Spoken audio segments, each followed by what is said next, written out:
NCR के rule पिछले साल से भी लागू हो रहे हैं, उससे इंडस्ट्री पे तो प्रभाव बुरा ही पड़ता है और हम पिछले 2 साल से कह रहे हैं कि एनसीआर से बाहर करो। तो हमारी बात को सुनते हुए हरियाणा सरकार ने एक प्रस्ताव पास करके केंद्र सरकार के पास भेज दिया है कि पानीपत का कुछ हिस्सा एनसीआर से बाहर कर दिया जाए। अगर वो प्रस्ताव सरकार मान लेती है केंद्र सरकार, तो हमारी इंडस्ट्री एनसीआर से बाहर हो जाएगी, काफ़ी रिलीफ मिलेगा। और खुदा न खास्ता अगर एनसीआर से बाहर नहीं हुई तो ये इंडस्ट्री बहुत ज़्यादा डिस्टर्ब होने वाली है, बहुत डिस्टर्ब हो जाएगी। पानीपत का पूरा उद्योग उससे प्रभावित होगा और ये समझ लीजिए ठप होने के कगार पे आ जाएगा। गवर्नमेंट ने ऑप्शन दिया है पीएनजी गैस कनेक्शन पर शिफ्ट हो सकती है इंडस्ट्रीज। पीएनजी गैस पे ऑप्शन तो दिया है। पीएनजी गैस पे एक तो पीएनजी गैस पे महंगा पड़ता है, इंडस्ट्री पे लोड ज़्यादा है, फिर सारे इक्विपमेंट सब तैयार नहीं है कि सब में एक साथ लग जाएगा। तीसरी बात यह है कि पीएनजी वाला सबको सप्लाई भी नहीं दे पा रहा है। अभी पीछे एक उद्योगपति कह रहे थे कि मैंने 1 साल से अप्लाई कर रखा है, वो मेरे को कनेक्शन ही नहीं दे रहे। ऐसा भी है, वो एक तरफा बात हो रही है, लेकिन उस पर वो देखिए, मैंने एक बार पहले भी कहा था कि 16 सप्लायर है पीएनजी का, तो मल्टीपल सप्लायर 2 सप्लायर दे दें, उनकी आपस में कोई प्रतिस्पर्धा भी हो। मोनोपोली है, मोनोपोली वाले रेट निकालते हैं। सरकार का मेरे ख्याल से मैं नहीं समझता कोई भी कंट्रोल है उनके रेट पे।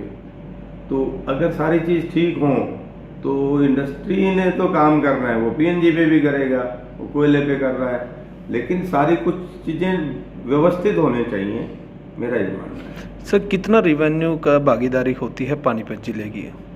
मैं इन रुपीज़ में तो नहीं बता पाऊंगा, लेकिन मैं कारोबार में ये बता देता हूँ, करीब 50,000 करोड़ का कारोबार पानीपत, अकेला पानीपत देता है। और रिफाइनरी वगैरह के सबका रेवेन्यू जोड़ दें तो पानीपत हरियाणा में नंबर 3 पे आता है। हो सकता है नंबर 2 पे ही ना आता हो, जो रेवेन्यू जनरेट करके हरियाणा सरकार को देता है। हरियाणा के जिलों की बात कर रहा हूँ, हरियाणा सरकार को देता है या केंद्र सरकार को देता है। तो पानीपत का जो उद्योग है, टेक्सटाइल उद्योग है, ये बगैर डाई हाउस के तो संभव ही नहीं है।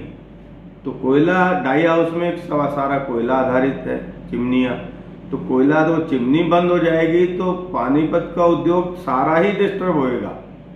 ये नहीं कि कोई एक साइड डिस्टर्ब होगी दूसरी साइड बचेगी, सारा उद्योग ही डिस्टर्ब होएगा।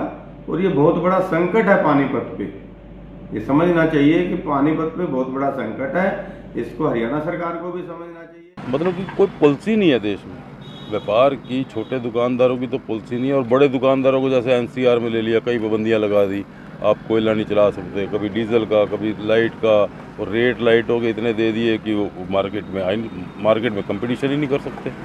फैक्ट्री वाले इतने खर्चे देने पड़ते हैं एनसीआर में, वो मार्केट का कंपटीशन ही नहीं कर पाएंगे। और कंपटीशन बड़े लोग नहीं करेंगे, छोटे के पास तो महंगा ऑटोमेटिक आएगा माल, और महंगा आएगा, बिकेगा कौन, लेगा कौन?